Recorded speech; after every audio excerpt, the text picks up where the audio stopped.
Here we are again, Podcast World, Chad Belding, back at you with another awesome episode coming your way of This Life Ain't For Everybody podcast. Remember to keep supporting the partners and sponsors that support us, and thank you all so much for the downloads, the subscriptions. The growth of our audience is truly humbling, and today's episode is brought to you just like the rest of them, straight out of Lynchburg, Tennessee, the one and only iconic Jack Daniel's Sour Mash Whiskey. Enjoy it responsibly, never allow underage drinking, but remember to bring Jack with you for all of the good times, down times, sad times, high times, breakups. When you meet somebody and you're all fired up and you got that puppy love feeling, celebrate with a Jack Daniels. I can't tell you how many times Jack has been there for us, whether we're in Music City, USA, Los Angeles, whether we're on the East Coast, West Coast, up north in Canada. We love to enjoy it, but we always do it in moderation. We always do it responsibly. So thank you, Jack Daniels, for supporting all of our properties and believing in our lifestyle of living off the land and being the ultimate provider. Today's guest absolutely blows my mind. I've never met her until 2 weeks ago.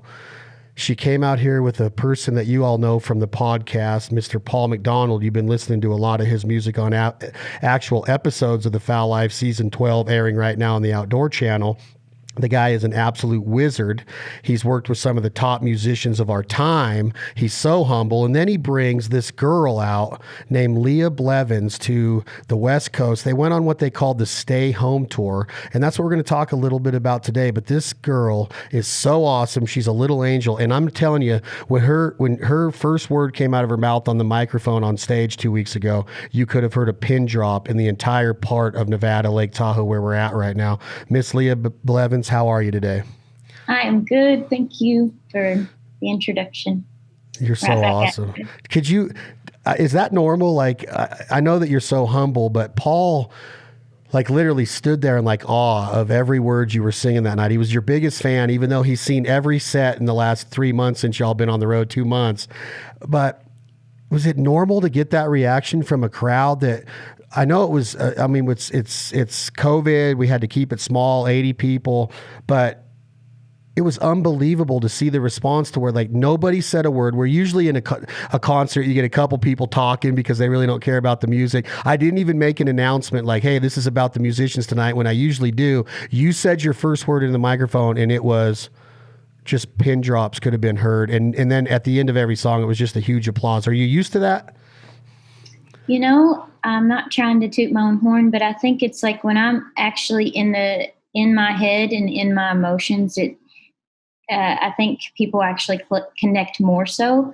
But walking into any situation, especially with this specific tour, it was like a bunch of big, muscly, burly men. It's like you don't know how the reaction's going to be, but lo and behold, I think it's like those.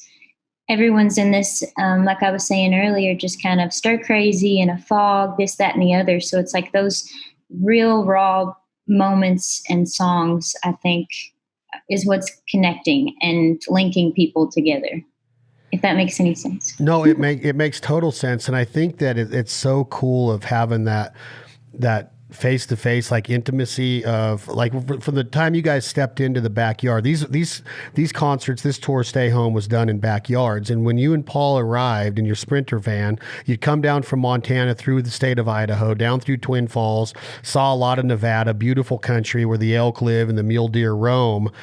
That was a big part of it. So your senses are just like so gratifying, and it's just like just instant gratification, like every time you open the window or smell the fresh air of the mountains out here. But when you stepped into our backyard, we became friends so fast. You were in the swimming pool, your dog was running retrieves, he's shaking off the water. Paul was happy as heck. And I think that being able to get around people that you can relax around and take the pressure off from the beginning, I think it just made for a magical night.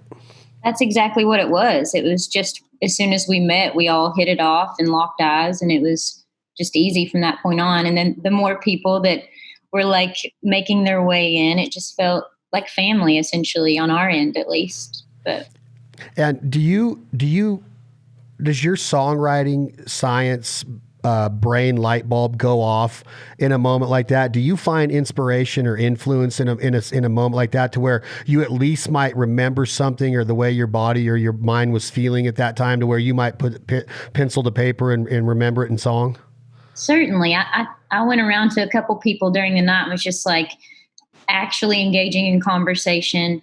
And yeah, I'll carry those stories with me, and hopefully have this anthem song by the end of the year that can be, like all of us have a taste and know exactly what the inside little ideal is. So you aren't from Tennessee, you're from Kentucky, and Kentucky has a rich history of what you're talking about, of being able to write an anthem, be able to deliver a song. Some of the greatest voices right now, and not just voices, but songwriters, artists, performers, people that can own a crowd and just sing their faces off. Chris Stapleton, Chris Knight. There's so many much talent that is out of that state. And Childers. Who? Tyler Childers, who's on top of the world right now. Is Sturgill from Kentucky? Yes, Sturgill's from Kentucky. Kelsey Walden is another amazing artist. Abby Hamilton in Lexington, Kentucky. There's just any and every person you walk out on your porch, look left or right, somebody can play. As good as the next one. They're legendary.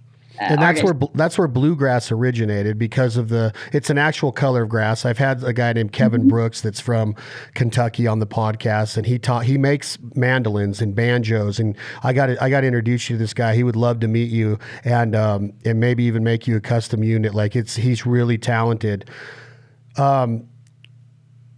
The bluegrass, the Ricky Skaggs, there's a lot of good. I've never really been a big bluegrass listener until like the last 5 years, and I absolutely fell in love with mainly just because of the lyrics. You have a lot of influence, in my opinion, when you write from gospel, church-going hymns, bluegrass. But then there's this other side of you that is like a force to be reckoned with, to where you can go all the way to a Janis Joplin type hippie movement, but then all the way down, or all the way across the spectrum again, maybe in between that bluegrass and Janis Joplin. Then you got Emmylou and Dolly,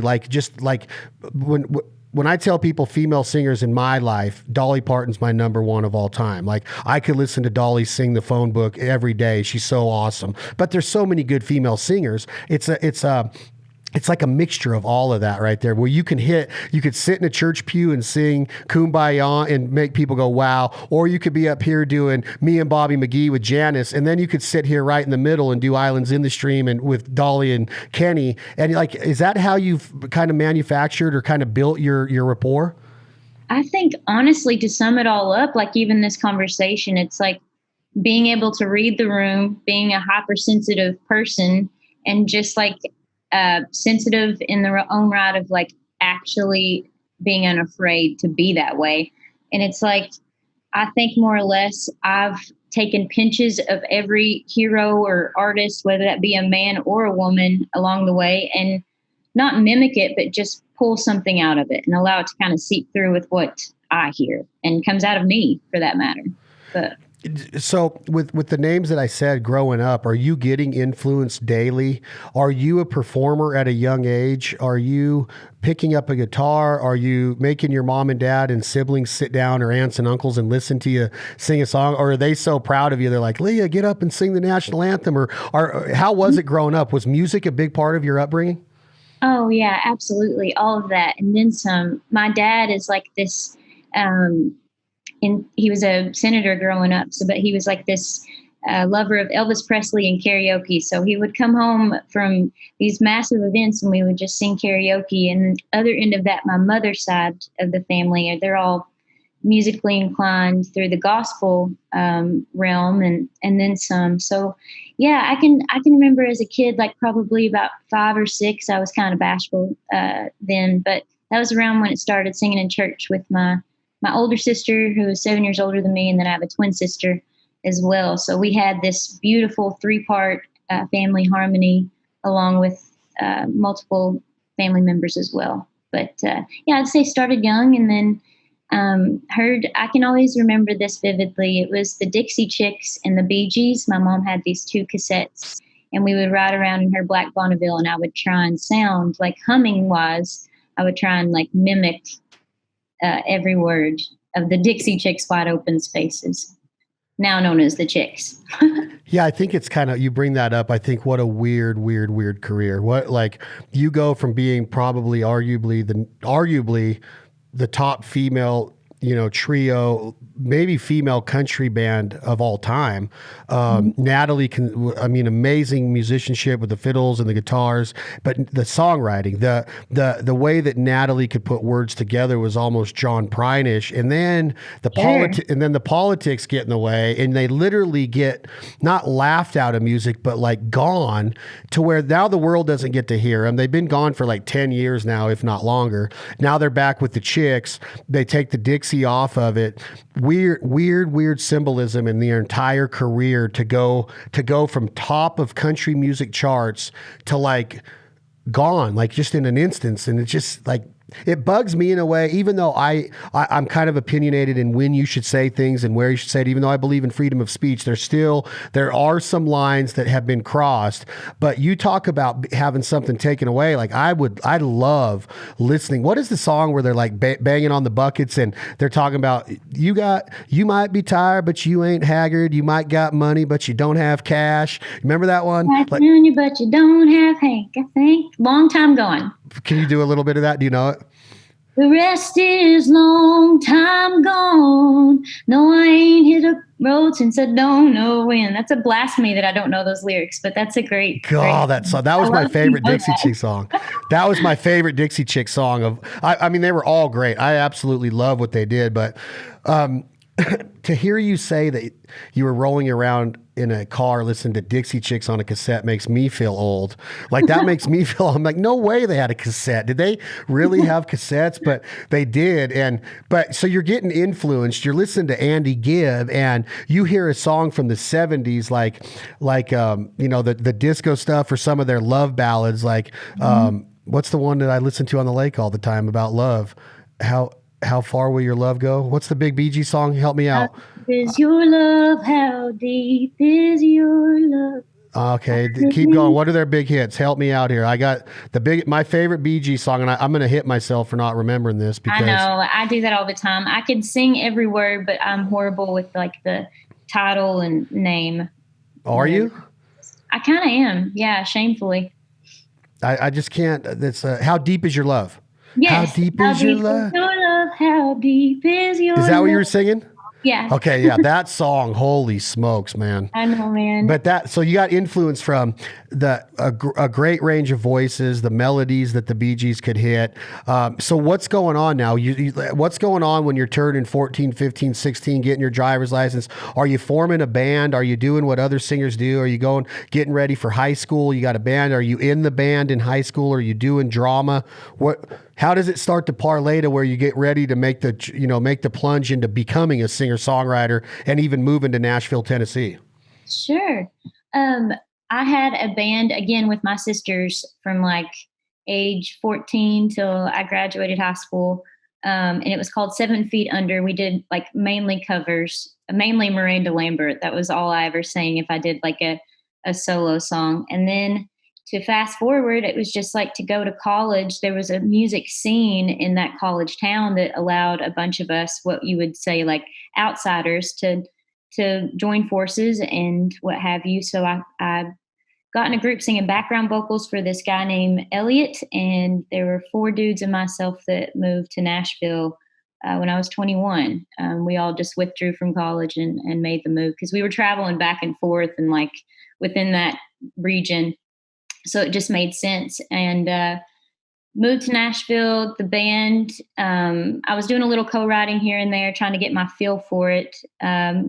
And the band broke up, and it was kind of in that moment of like, here is the fork in the road. Am I going to stay, or am I going to go back to Kentucky and form that reality? But so I'm glad I stayed. But all things, everything in that regard, I feel like led me to this point, obviously, as it does for a lot of people. But really, I was a background vocalist my whole life. Never in a million years would I have imagined that I'd be pursuing the artist route of it all and really going for it at this point. But I'm glad I did. Again, to reiterate that, it's like everyone, I think it takes a lot of tests to get your own bold testimony.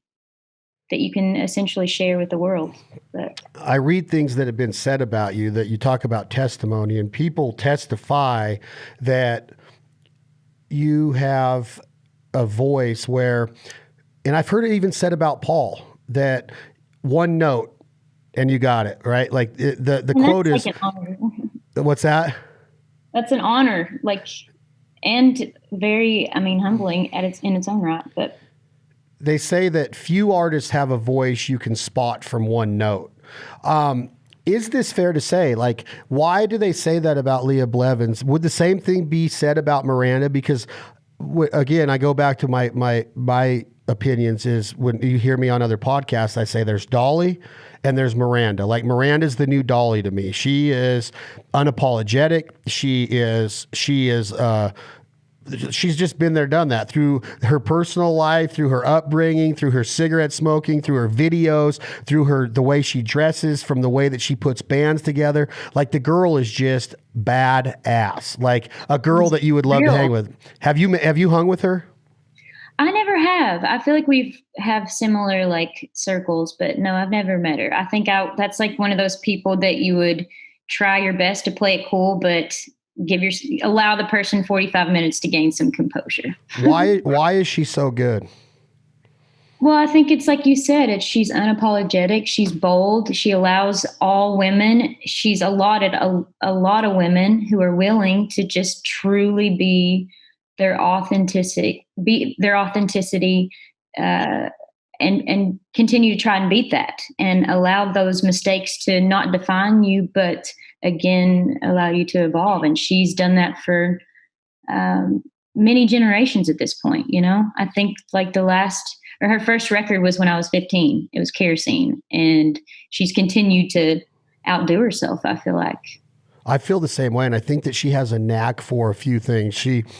She knows how to write a song, but she knows how to deliver a song. And then on top of that, she knows how to pick the right song. Like when she did The House That Built Me, such a well-written song that makes people go, man, just to look at my childhood home in that way really is what song does to you. And she knows how to do that. She knows how to pick a banger that you're just jiving with, whether it's it'll all come out in the wash, or a lot, every song is, I talk about how I've picked, personally tried to tell my friends, that's going to be album of the year. That's going to be album of the year. I did it with Traveler, which that was probably a no brainer because Stapleton's on another level. But then I did it with Mr. Misunderstood with Eric, which when I heard him sing that the first time on the ACMs, I'm like, man, that's a badass song. And then when the album dropped, I'm just like, wow, this album from song to song is insane. And then the double Miranda album comes out. It might have been vice versa with Church, but I'm in Florida and I looked at my buddy Brett Cannon and I said, that's album of the year. And then it wins album of the year. And she just keeps blowing my mind with every time she comes out with something. You're just like, man, Tin Man just went number one. What a song, right? What a song. Golden. I know, man. It's how are you pumping these out of you? And she writes on a lot of these too, which is also pretty notable if you ask me. It's kind of a rarity these days. Yeah, so I just think that it's cool to hear about your influences. I feel like if I had to guess, in some of the stuff I've read on you are the Dollies, are the when I've seen Emmylou in concert, I've heard her. I love what Emmylou does. What would you have a package of male influences too, that really growing up with your dad, and it would Elvis be one with his gospel roots and being from Mississippi and moving to Memphis and all of the touring he did and how he lit the world. I mean, he was the most controversial rock star of all time, probably, with what he did with civil rights, what he did with the sexual movement, with mom and dads not wanting their kids to see his hip movements. Did you grow up in a family to where your dad and mom would tell you stories like, oh man, when we were your age, Elvis was, because my mom always tells me about Elvis stories. But is Elvis an influence, or what? Who are the males that influenced you? Definitely Johnny Cash, Dwight Yoakam, Keith Whitley is up there. This band called Bread. I don't know if you remember them. My dad used to be obsessed with that band. So yeah, there's a few I feel like that I'm blanking right now. And even moving, going through high school and on through college and to the present day, it's there's artists from Kentucky that inspire me. There's a band called My Morning Jacket. Jim James is just like sensational. You should check them out. My Morning Jacket. They're all from Louisville, and Jim James is just like one of these next level dudes that, I mean, he paves his own road, in my opinion. And he's the lead singer of My Morning Jacket. My Morning Jacket. Yeah. Is Black? Or go ahead. No, you go ahead. I was just gonna say, I feel like my musical taste is all over the place. Like I grew up listening to like heavy, like rock music, classical. Stevie Nicks is like an idol to this day, and then it's like going through the motions of like past stoner days and listening to, you know, Bread and then the Everly Brothers. Like there's a huge influence, but all correlated. Hip hop at all? Were you a rapper at all? Do you like any of the hip hop? I can still spit some Eminem, but I watched the evolution of hip hop, and that was like the most enlightening thing for me. What a great documentary. What a great documentary. And you can watch it again and still like receive the knowledge in a different way. I've watched it. I've watched the whole thing all the way through, and then I've watched certain episodes 2 or 3 times. I watched when they got to Nas, because I'm a big Eminem fan. Like, I consider him the best of all time. I was on a podcast yesterday with Randy Montana, the songwriter, and I said, Eminem's a genius. And he goes, yes, he is. But the Nas stuff, when they got to Nas and what he was doing with the producers he was picking and how he was putting all the sounds together, and that first album that dropped like 19 songs and just took him to another level. And he's considered one of the best. Eric B. and Rackham.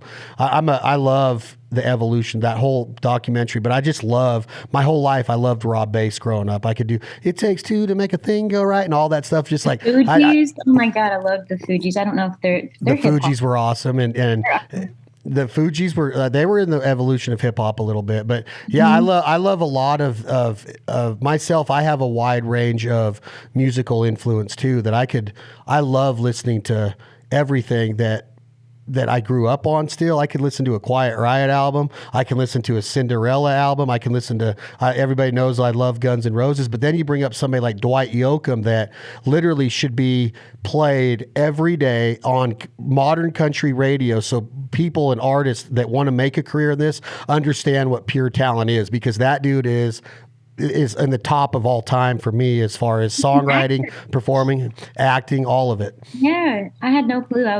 Someone showed me that the other day. He's in a few films. You would never know.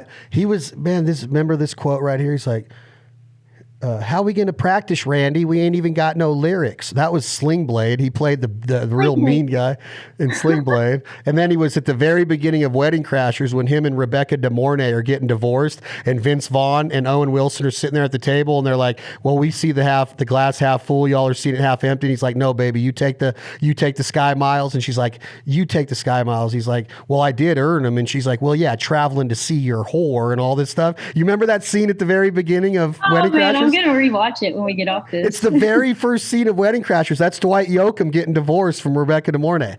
Oh my God! And then he was in he was the preacher in 4 Christmases. Man, the other Vince Vaughn movie. Incognito. I wonder if Vince Vaughn has like an obsession with Dwight Yoakam music or something. He's like, I must have him in my films. He's got an obsession with him, and Billy Bob are tight friends. So things that Billy Bob Thornton are involved in, like Dwight Yoakam. There's a new show right now on Showtime or something about that lawyer that Billy Bob plays. And then Dwight Yoakam's in that as well. He's in a new series. I don't have Showtime, but I feel like if you want to pass your Showtime information along, I'll gladly watch it. Yeah. Oh, my password. I'll have to get my password. Is that legal? I don't know if you can do it across state lines. Well, I probably shouldn't have said that, actually. It don't matter. What are they going to come run us down? So the influence you have are like, it's really cool to see how now you start to turn into, come into your own, I guess you would say, of the songs you're writing, the songs you're producing.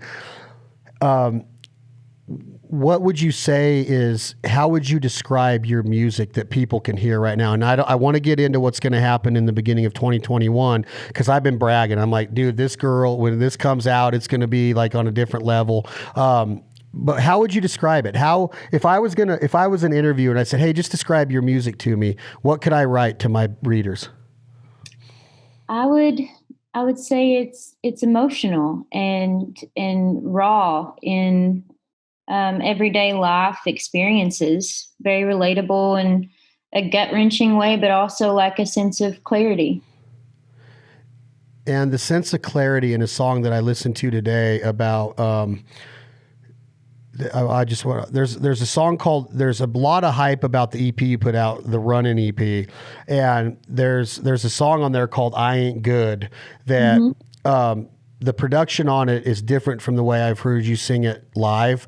So I love both of them, but that song is, man, I don't know, like that's a very emotional, raw song of what life, it doesn't need to necessarily be a breakup, but it can be anything that throws you a curveball in life that brings you to the darkest of dark spots. And I've been learning that that's okay. Like things can help you get through that, but that is okay to feel that way. And your friend and my friend Brent Cobb has taught me a lot over the last 2 years that it's okay to be down and sad and depressed and in a dark spot, because that's life. It's not, everybody wants to avoid that or sugarcoat it with the happy feeling of a picture on Instagram because everybody's living their best life, but nobody really wants to get down.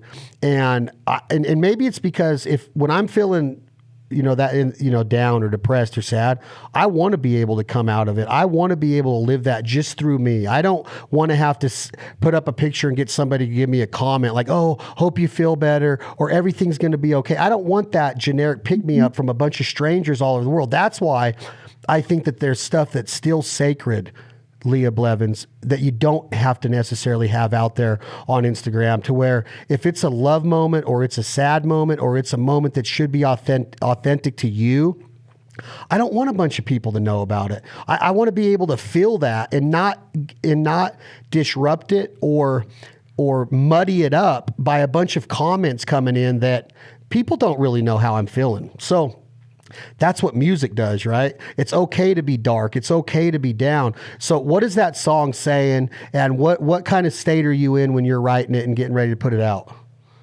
It's so crazy. I feel like it seems like decades ago that I wrote that song, but ironically enough, wrote that when I was 23 with Paul McDonald.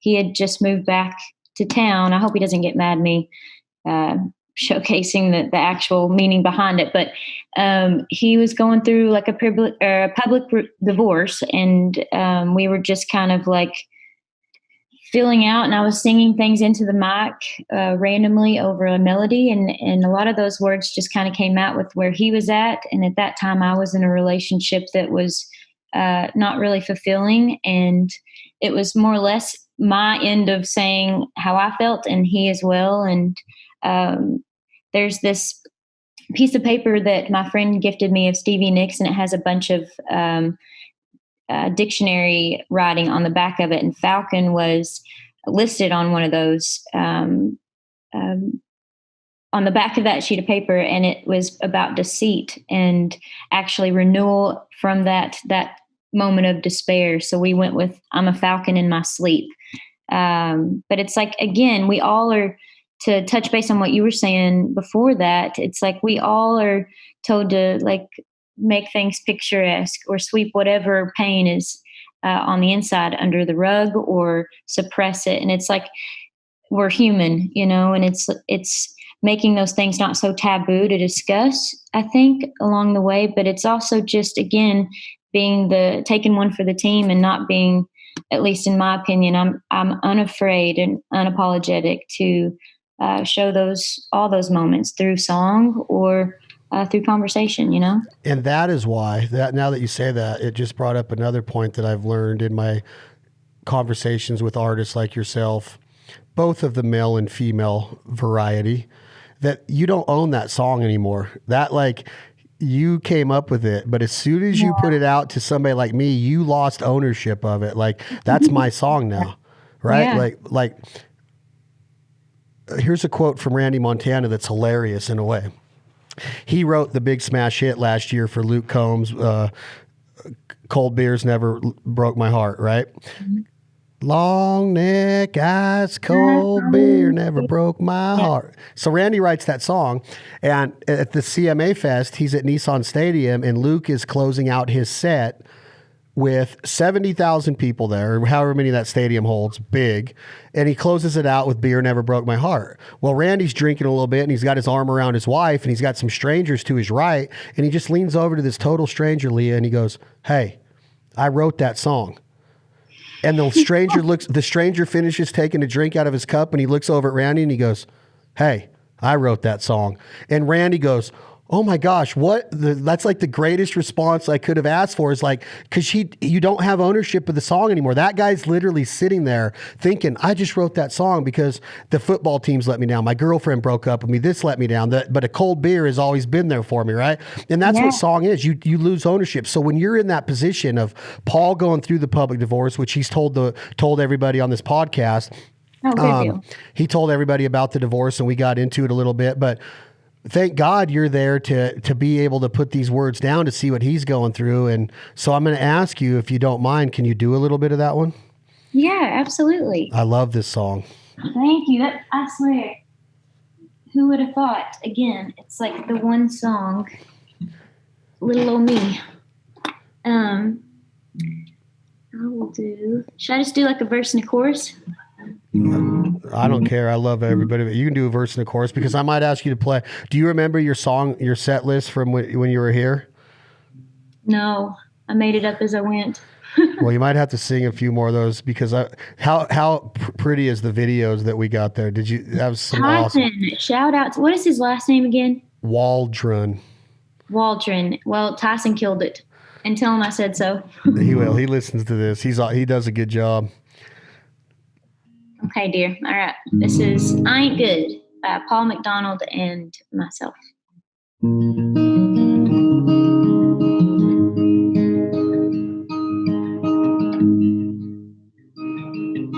I'm a falcon in my sleep. Ain't got time for your make-believe. I'm new to the scene. Honey, I ain't foreign. I can make my enemies for myself. Don't need you around here breaking my back. Faithless is my name, and honey, I know it.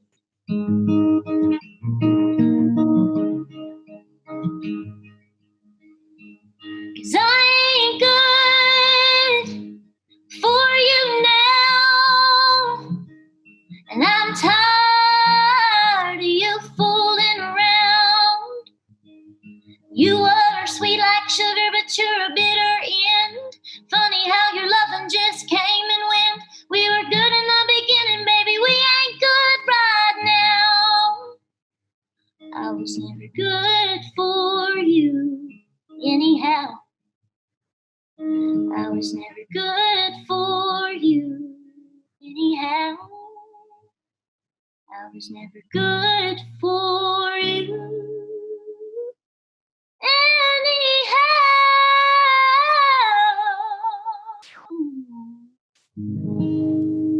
Jeez. Good night. When you did that a couple weeks ago, I don't remember if you remember the applause, but like people were standing up and applauding, like a standing O for that song in that little tiny backyard. That may have been my first standing ovation. That song is so badass, though. Thank you, man. I love to. It's so like, good. Again, it's one of those things. It's like you're writing. Everyone has similar experiences. There's little tweaks and what have you in everyone's story, but essentially we are writing everyone else's experiences. But that one I think is timeless for sure. Oh, I guarantee it. Is now.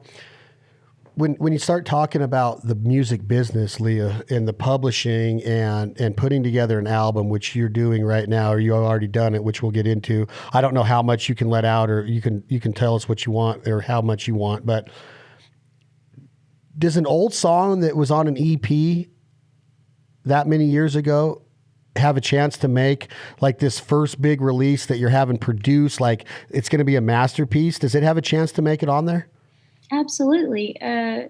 Maybe not something I've already released in the past with like other producers out of respect, but yeah, there's like 3 or 4 on the record that were, in the vault that we just opened and brought back out. So then what happens is that as your audience grows and your music gets out there more and more to the masses, then you can market it to where they'll go back and research you and find I Ain't Good when, where it was released before. But would you ever come out with just like a raw, just total acoustic, just torn apart? Because that song is so strong with nothing behind it. Like you in the moonlight the other night and those trees just kind of hitting the wind a little bit. Come on, like you can't get better than that. That song is meant to be sung with no disturbances. Do you agree? You're inspiring me right now to do so.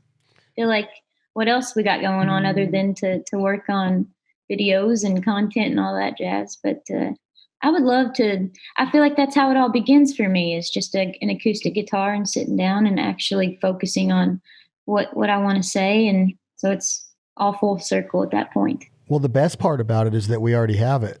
Yeah. Filmed with 2 cameras. We've got the audio capture. We should have Tyson put that together and see how it turns out, and then figure out with your management or however you want to go about like releasing that, because that version's really good. I feel like any and every person would want an acoustic version of a song. It's like, so I feel like make that happen if we can. At least that one little snippet we have or clip we have is good. No, we got the whole song. I want the whole song. So what year is it now that you moved to Nashville? You're 21 years old and you're in Nashville? 2012, May of 2012. Okay, so we're looking at 8 years ago. Do you meet Paul right away? Did you already know Paul? Was he part of the movement that went there with you? Or how do you meet Paul McDonald? We were using the same producer, Ken Coomer, and I was supposed to set up rights because I was in the green, quote unquote, at that moment in time when it came to songwriting. So we were at this similar event, and I just walked up and introduced myself, and that was 2014 when we met. 2014. So this is the same year that you write I Ain't Good? Yeah. So same year. You met him and then just started writing with him right away? Right away, like the following week. We've just been homies all these years until recently. What is cool about Paul? Why does Paul have somebody like Jimmy Iovine saying, when you hear Paul McDonald sing, you'll never forget it? He's one of a kind. Why does he get to sing with Stevie Wonder? Why has he been on stage with Zach Brown and some of the top acts of today? What is special about Paul McDonald that is so gratifying? I think his spirit. He's like,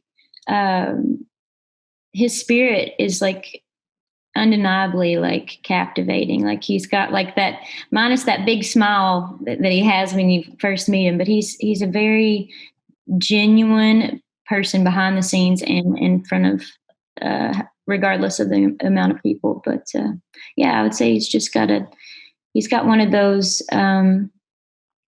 just kindred souls. So when you meet him, he's hurt. He's like in a bad spot. Is this hard on your psyche as you guys are becoming homies, as you put it? Is it hard on you to see Paul going through this, even though you don't really know him yet?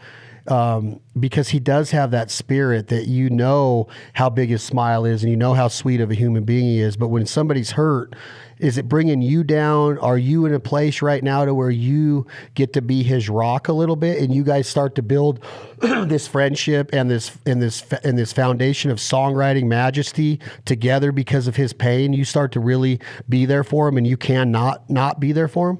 Sure. I mean, everything you said was completely accurate. It's like anytime you get in a room with somebody to formulate a song, it's like the most vulnerable feeling. And if it doesn't hit right away, then you just find yourself looking out the window for a couple hours. But right away we connected, and I feel like I'm very observant in a way that I can feel someone's pain through their eyes, essentially.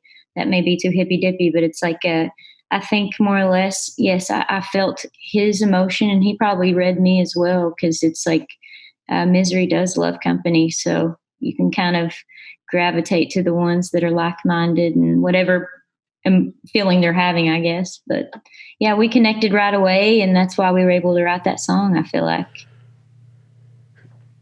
I think it's so cool to use the word misery too.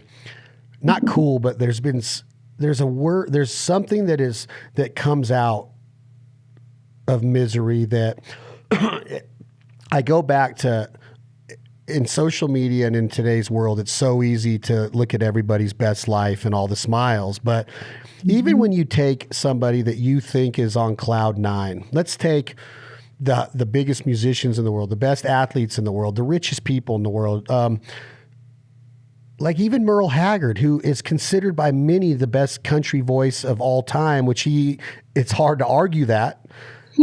But he had a line that said, "Here I am again, mixing misery and gin."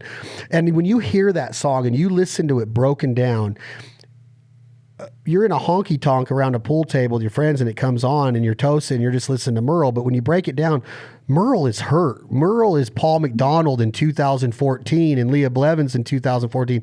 Think about how strong song is for Merle to be able to put that down. Yeah. And then here we are in 2020 talking about it. And what it does for me to hear it is that it's okay to be sad. Everything's going to be okay. We can get through this, but don't rush out of the sad part. Don't make it generic. Spend your time in there. Get in there and get to know it. Get to taste it, smell it, feel it. Understand how bad life can be, how hard and tough life can be. Because as much as you want to think that the richest people in the world are always happy, you're wrong. As much as you want to think that all the best musicians are up there getting people screaming their lyrics at them and getting meet and greets and getting autographs, trust me, they're not writing these songs because they're happy all the time. The country music, a lot of it was built on sad times, but a lot of rock and roll was too. It was built on, wow, man, life can kick you in the teeth, and it's up to us how we react to it. But a lot of us try to rush through that part of misery, and it's okay to have it where it's the process of coming back from that's going to make us appreciate life that much more. Would you agree with that? Oh, certainly. I think it's like I love everything you're saying. Like that's exactly how I would voice it myself in a lot of ways. It's like if you rush through something just to kind of get on the other side, it will come back around and bite you in the ass. I mean, that's the inevitable. But it's like if you take the time to dissect whatever it may be that your tribulation, again, that's the test in whatever testimony you choose to voice. But it's like, again, at the same token, we on this journey, this journey of this life that we're all in, we'll see the good and the bad and the in between. And it's like to avoid that would be kind of resisting what's meant for you, in my opinion. So it's like no shame in that. I think it just, again, makes us stronger people and more compassionate, hopefully, at the end of the day.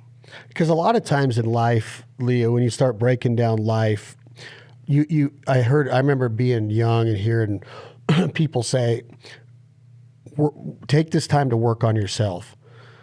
Where a lot of people rush in, like if, let's say a breakup happens, a lot of people have that wiring to say, I need somebody else in my life right away. I have to jump right back into something and let them relieve my sadness. Let them be there. Let them, try to be right back into a relationship again. Where I've kind of I have the mindset of that advice long time ago. Take this time to work on yourself. You can't take a broken person or your broken psyche of yourself and jump right back into something and think that it's just going to be different than it just was the last 3 years or however long this prior relationship was, where I see a lot of people like, oh, I'll be fine, bro. I'll be fine. This one's awesome. This is the new one. I'm just like, no, like chill, man. Like this life is about individuality too. You have to work on your foundation. And if you get broke, if that foundation gets a chip in a brick or the pipes start to leak a little bit or it starts to cave in a little bit, you've got to take the time to rebuild that and work on yourself, work on your home, your body, your temple. And people forget that all you're really doing is setting your mind up and your psyche up for failure again, because you didn't take the time to really evaluate the misery and the sadness and the loneliness and the depression and the darkness. Like I want to sit in a dark room, like Brent Cobb tells me, goes, just sit there. and think, get to know yourself. You don't have to reach for your phone. You don't even have to have somebody laying by you all the time. That's what the road has taught somebody like you or Brent Cobb or myself, is that I wake up in a lonely room of a lodge or a hotel or a camper, and I often think like, man, I'm lonely. But then I get my feet under me 30 minutes later and I'm like, I feel better. I'm going to take this day on and good things are going to happen because I am learning how to process that sadness, which isn't bad. It's not the bad part of life. It's just sadness. It's loneliness. I'm learning how to process that. And that is what I feel is a big part of songwriting. If you can't process that loneliness, you're not going to write a good, authentic song. You're going to write some cubicle country song that's going to be pushed out and get a lot of money behind it to try to go to number one. But it's not going to make Chad Belding out in Lake Tahoe go, oh my God, that's me. That's taking my breath away. That is not to bring up that song, but that is what music is supposed to do. It's supposed to let you process who you are and what our meaning and reason is, right?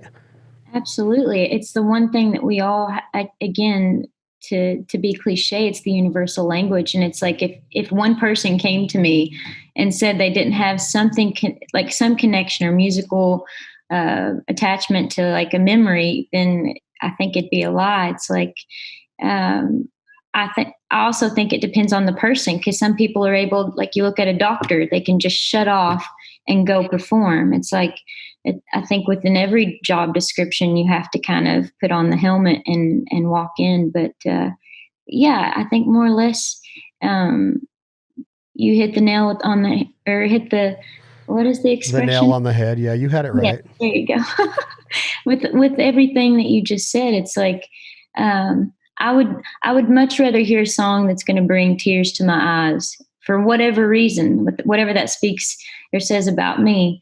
But it is about like the experiences that we all have and aren't afraid to speak about for the sake of others. And so you think that the authenticity of your songs comes from those times where you're processing the experiences that life's throwing at you? Even in the thick of the moment. Yeah, absolutely. More so every time. If I want to say more or less that if I sit down and make it like a job, then I end up resenting the idea of writing. So it's like, I live by this quote, expectations are preconceived resentments. I don't want to resent something that has brought me so much joy, but it's also like, I can't, again, force myself to write something. It's more or less the experience or something that's touched me or inspired me through someone else's story. So when you start talking about the other side of life of the self-gratification, let me think of how to put this to where we can get on the same level here, because you're a singer and a songwriter. I'm not a singer and a songwriter, but I'm an artist in a different way. I try to paint a picture or tell a story through a different way. When you start to get some success, when you start to taste success, do you ever, with your soul, this is how my psyche works, Leah, is I almost compress it. I almost oppress it and push it away. I almost ricochet it off of me, a compliment or something that's going to put me in the limelight or the spotlight of when somebody's like, man, what you're doing is really unbelievable. I'm always like, oh, it's been pretty cool. Like I almost like deflect it, right? And like ricochet it and just get it away from me. Like I have this like, I want to have like this superhuman power to not even want to hear that kind of stuff. When in reality, if you and I can sit here and talk about life and sadness and processing that, then how do we turn around on the other end of the spectrum and not be fake or phony, but be humbled and authentic about success and whatever comes with that? How can we accept a compliment in a very authentic way when that person is really trying to tell us how they feel about us? If you're in a suppressed situation or a sad situation, you're telling yourself, I'm sad, I'm growing from this. Well, how do you turn it around on the other end of the spectrum, Leah, and say, well, thank you very much. That means a lot, because you're almost so shy, and I'm almost so shy to it. Even though I'm not a shy personality, I'm almost like, I don't want to hear it. I don't want you to even ask me what I did last night, because when I tell you, you're not going to believe me. And I don't want it to become like what's being talked about. Does that make sense to you, of like when you start to get a little bit of success? I think that's modesty in its own right. And it's a practice. I think if you can attest to this too, it's been a daily practice for me to accept compliments, but it's not someone else's baggage. It's only on me. So it's like, I think I pray for humility. I feel like it's something you don't just, you're not just granted that. It's a daily practice. And I think also, to touch base on what you were saying, it's like, I also never want to lose sight that we are all from the same seed, from the same cloth. We are all human beings with lung in our air, or air in our lungs. And I just think it's more or less, I don't need fortune or fame. So I'm not going to allow that to intimidate me if someone else has it, is pretty much my motto. But will you be able to accept it when it happens with an optimistic outlook on your career, and as talented as you are and as young as you are, and with what this album that's going to come out in the beginning of 2021, which we'll get into before we end this conversation, will you be able to accept it? Or does it make us do things that we would have never done if we could have just stayed on the path of growing and trying to achieve success and trying to climb those rungs of the ladder with everybody going, go Leah, you're making it. But now all of a sudden Leah makes it. And now it's like, she's not that good. She now you got critics coming out of the woodworks. Are you going to be able to take the critics? Are you going to be able to take the success? Because there's a lot of sadness, and I'm trying to bring this all the way back to what we talked about 20 minutes ago. There's a lot of sadness that comes with the success and the riches and the money and the awards and the Grammys and the red carpets and the limousines and the champagne. And there's a lot of success or a lot of sadness that comes with celebration and success. There's a lot of artists that have not understood that, in my opinion, and it almost tears them down to whether it becomes abuse or whether it becomes too much self-gratification. Are you, with how humble you are and how simple you are and how sweet and tender and innocent you are and shy, what's going to happen when you blow up and you have to walk up in front of hundreds of thousands and millions of people on TV watching you accept a Grammy, and you talk into the microphone, and you can't just sit there and go, I know that we're all cut from the same cloth and the same seed and the same air in our lungs. You're going to have to say, I deserve this in a way. You have to be confident in accepting that success. And I think that is hard as hell. And I think that that's what brings a lot of sadness too. Sure, man. I feel like it's one of those things, what I'm willing to share with others. It's like no one knows what I feel as though I've earned from the behind the scenes efforts of growing on the internal aspect of things. I feel like no one knows what they would do in any given situation until they are given that opportunity. I feel like for me, in order for me to obtain and successfully maintain what could potentially happen with this next record or in my career, I have to stay in that boat, in that mindset of, yes, we are all human beings at the end of the day.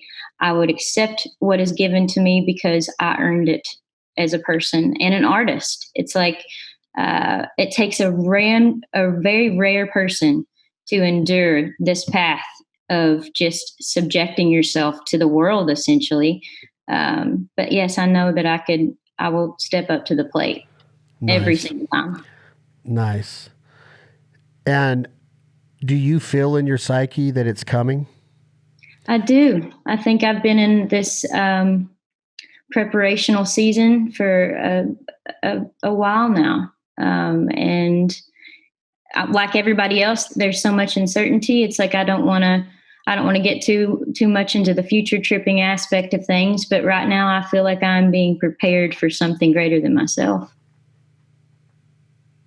And do you think that when it happens on that given night, when you get the word or whatever the success might be, who's the first person that you talk to? Is it Paul because of what happened starting in 2012, 2014 timeframe? Is it mom and dad because of the karaoke's and the Elvis and all of the inspiration? Who is it that you call first, assuming that you're going to be by yourself when you get the news that, hey, this just happened, or this just happened with the album or the cut or the single or whatever? When you get that big success in the next year, who do you go to first? I would say confidently my sisters and then my papa, for sure. And then mom and dad shortly after. So do you, when you talk about your sisters, do you bounce a lot of your ideas in your life and your personal life off of them still, even though it's through phone? Are you guys that tight and best friends to this day, even though there's distance now?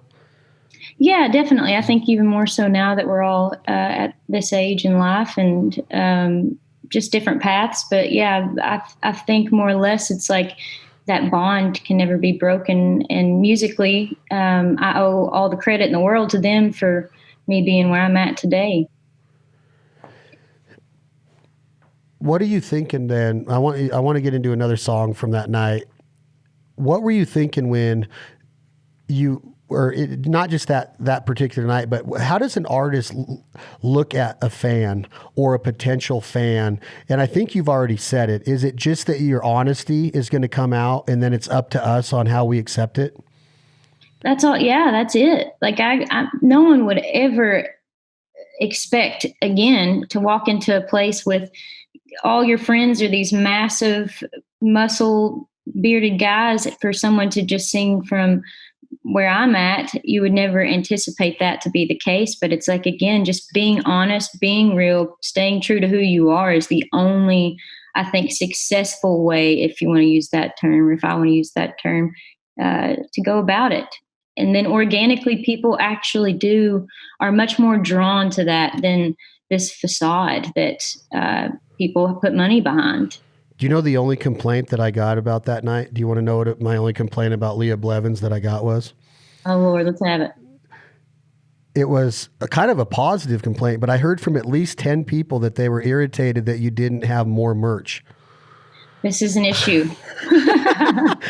I'm aware of. I was getting calls saying, hey, do you think she has shirts available somewhere? I really want to support her. I want more of her merch. And I was like, because I set up your merch table for you and Paul that night. And I'm like, I think that we're going to need some more Leah Blevins shirts. And sure enough, people are like, we need to get them. So I think that that's one thing that we got to get coming pretty soon. Leah is a pretty good selection. But that's that whole night, everything that went into that night was like, from the food to the food, gosh. The what? Hendrick is a beast for sure. Him and Skidmark did awesome, huh? Oh yeah, they're great people too. That was like a meal for a queen. They love doing it and they're so supportive, but they can't quit talking about that night either. There's just some nights that happen to where you're like, can we ever relive that? Can we ever do that again? It's like, hopefully we can, but will we ever get that feeling back? There's even songs about that. Like, can I ever get that feeling back? Because when it's over and the next day happens and you're cleaning up and you're like, going back to life, mm-hmm. That's another thing that the psyche has to deal with is it's life. You got to go back to life. We might have that experience again. I've seen it with celebrities too, to where when that night's over and they're back in the hotel room watching A&E or whatever, they're just a normal person again. And like all that momentum and all that adrenaline's gone. And some people can deal with that and some people can't. And there's just all of these different emotions in song that come from success, and then success breeds sadness, and being able to accept it and build off it and being resilient and trying to get back to success or happiness or even just level ground again.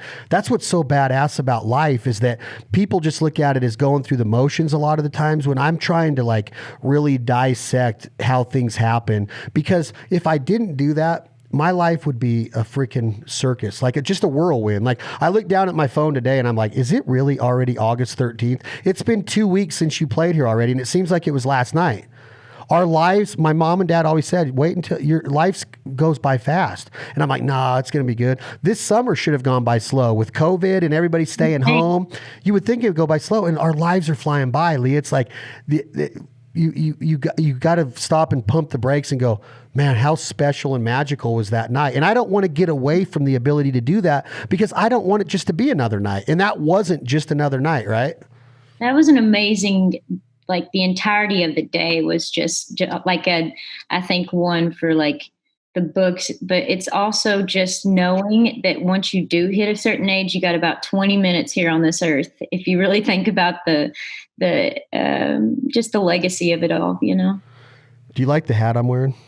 I love the hat you're wearing, Mr. Brent Cobb, legendary. Let's talk about him because I try to touch on this in all my podcasts. I don't know him at all.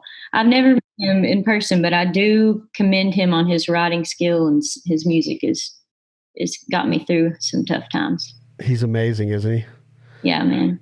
Even Paul says Brent Cobb's on a different level, and Paul McDonald's on a different level. For him to say that, you're like, Brent must be on a different level. Yeah. All right. What? Let's do one more song before we continue our conversation. Are you drinking coffee this morning or mimosas, or how are you rolling in Nashville on a Thursday? I am drinking water. I'm trying to get my body back on track. Living in a van is its own beast, man. Talk about psyche. This song is I'll do Beautiful Disaster. This is going to be on the new record.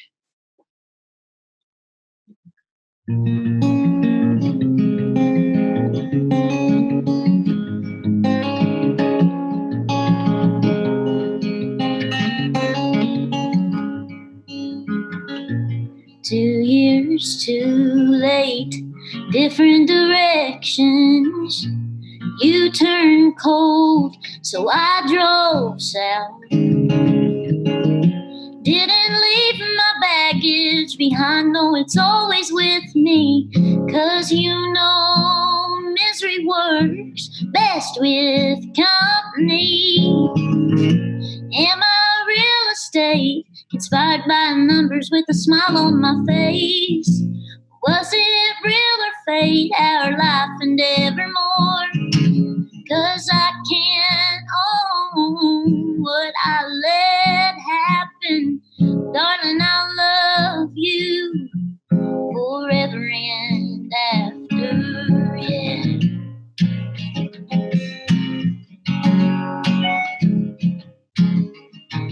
Now that I'm alone, where I do my best thinking, and my soul has longed for more, but the life and the style have left me so empty. 'Cause you know misery works best with company. Am I real estate, inspired by numbers with a smile on my face? Was it real or fate, our life and evermore? 'Cause I can't own what I let happen. Darling, I'll love you forever and after. You're my beautiful disaster. Wow, freaking awesome. So freaking awesome. Thank you. Inspiration behind that one? I was spending time with a fellow, very nonchalant, and he had just gotten out of a divorce, and it was like just the story of him like leaving London, where he moved and then came back to, he's from Kentucky as well, and then moved back. And so that's where some of that came from, essentially. Wow. Not even my story, his. But you wrote it. I did write it. Do you do a lot of co-writes, Leah, or do you write a lot on your own? I had a pub deal in 2016, 17, but since then I just stayed away from that. I wanted to really learn the guitar properly enough to play and write for myself. Just kind of burning at both ends and needed a break. I want one though. I need a pub deal. Okay, well, it's coming, I'd imagine. But so what do we have to look forward to going into the fall, winter, and the beginning of 2021, and hopefully 2021's much better, even though everything happens for a reason, and we had to deal with 2020. There's a lot of things, a lot of curveballs thrown. What's going on though? What do we have to look forward to? What's the announcement? Is the album's coming out when? We are hoping it will be out April of next year. Release a single 3 months prior to that. And then the record will be out, tour and play arenas and see the world, preach the gospel. Do you have an idea of what your first single will be? You don't have to tell me. I know that you don't tell me, but do you know? Honestly, I'm leaning towards, I've got a few ideas. We're kind of actually doing the back end of all that right now and getting things where they need to be as far as who we really want to work with. And I say we as in my team. But yeah, it's like, this is the fun part. The record's done. And we're just waiting to cross the T's and dot the I's at this point. And who's your team? Who's working on this? Who's producing it? What studio? So I recorded within last year, like a couple sessions. We did like 15 songs, narrowed it down to 10 at this studio in Dallas, Texas, called Modern Electric. And Mr. Bo Bedford and Jason, they're both just amazing dudes that run the studio. Baby Snakes, he, as well as Paul Cawthon, who has taken me under his wing and has been a champion in my life, like a brother for, like 6 years, 5-6 years now. And he produced it and sang and wrote on the record too. So Paul Cawthon and Bo Bedford, pretty much, these are their songs now. Why is Paul Cawthon so good? Is he the rawest guy in music? He is the most and this is not just saying it because it's like I don't have anything to win by saying it. It's like he is one of the most creative brains that I've ever been around. And he's just like this boisterous, big personality, like a Chris Farley. He could act if he wanted to. He's solid. Talk about next level is my. What's your favorite song by him? Gosh. Could you pick one? Yeah, I think I need to delve a little deeper in his catalog, but Slow Down is one that I love. And seeing these shows live, his shows live every night is, again, just like, damn, inspiring. And his band, those guys are just top-notch musicians as well. There's a song that he did called Can't Be Alone. That I probably listened to it like 30 times in one night. Like, that song is he's really, really cool. He really is cool. Like just so creative and different. Nothing. But also that authentic country. It's like the stuff that we grew up listening to, or our grandparents listened to. Why he should be on the radio every day? We talked about this. It's like that, just actually feeling like with Stapleton and Sturgill and people staying true to their own voice and not trying to be anything else. It's like it's definitely, I think it's being exemplified and definitely enhanced at this point. Everyone's wanting to kind of draw back and really soul search and find what the truest part of them is at this point because of those artists. So when you say that, will this album be country with all of your influences? Is this going to be a Leah Blevins country album? This is a Leah Blevins country record. And I feel like at the rate of things, it's going to get to a point where it's even more country if I have any say in it. But yes, definitely a country record, full-length record. Wow, I can't wait. And will there be vinyl? There will be vinyl. Can I please have a signed one? Yes, you will have the first one. I assure you that. For the studio. Yes, sir. I'm so excited for it. Thank you, man. I'm excited too. This has been a long, long awaited thing, and it feels good on my end for sure. What when you start talking about touring, are you thinking that there'll be a 2021 tour that we'll be able to see you out on the road? Man, that's the goal. I think it will all hopefully pick back up, God willing, to a point where we can at least play festivals, or maybe not festivals, but small clubs at this point. I think we'll do baby steps at this point. Small clubs would be ideal next year, but again, it's all speculation at this point. Yeah, I think a lot will change soon. I'm praying and hoping and all of that stuff. You can see the doors opening behind me. Do you remember this room? I do remember that room, the whole spot. You see him oh, there you go. Is that? Is Tom here? That's Clay. Hey, Clay. There he is. Hi there. How's it going? Good. How are you? I'm good. Back in Nashville, I see. Back home. Yep. I know. We started the trip in Texas, Tyler, Texas, and ended in Dallas. So it was like this inner circle that we had essentially made. So it was nice to get back home and settle back in. What'd you do in Texas? Did you have a show? Yeah, we played in Austin and we played in Dallas. We stayed at this the Virgin Motel in Dallas. It was like $1,000 a night, top deal. So it was pretty badass. You took all that merch money and had a blowout, or what? We actually didn't have to pay for that room, so even more so. Oh, nice. I'm teasing. Well, I can't wait to hear the record. If you get a little audio file of it, send it over so we can check it out. We won't release it if you have one. Will do. Absolutely. Well, thank you, Leah. Thank you so much. I feel like this is just a hang.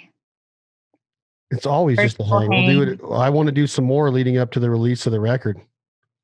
Dude, you guys are stuck with me. We're a lifelong family at this point. I'm glad. Too. I'm glad. That TV better start having Foul Life episodes on it. Dude, look at this thing. It's massive. When can we use a song of Leah Blevins on the Foul Life? Do you have any publishing rights that we can use one? I have all for my last EP. So there's an upbeat song called God Help Me that could probably be pretty cool. I'm sure if you did it the right way. Do you own the publishing on I Ain't Good? I don't. Not yet. I know, someday. Man. I know. That's the goal. All right. That is Miss Leah Blevins. Find her music on all of your platforms right now. We're so excited for a new album coming April of 2021, hopefully a tour in 2021. And we're going to have new merch available on her website soon, according to this podcast, because there are so many upset people at our show out here that didn't get one. But it was awesome. That night was magical. I'm so glad that we got to know each other and experience that together. Likewise. Much love to you all. I feel like we'll make our way back through hopefully sooner than later. No, we will. And we'll get to Nashville too.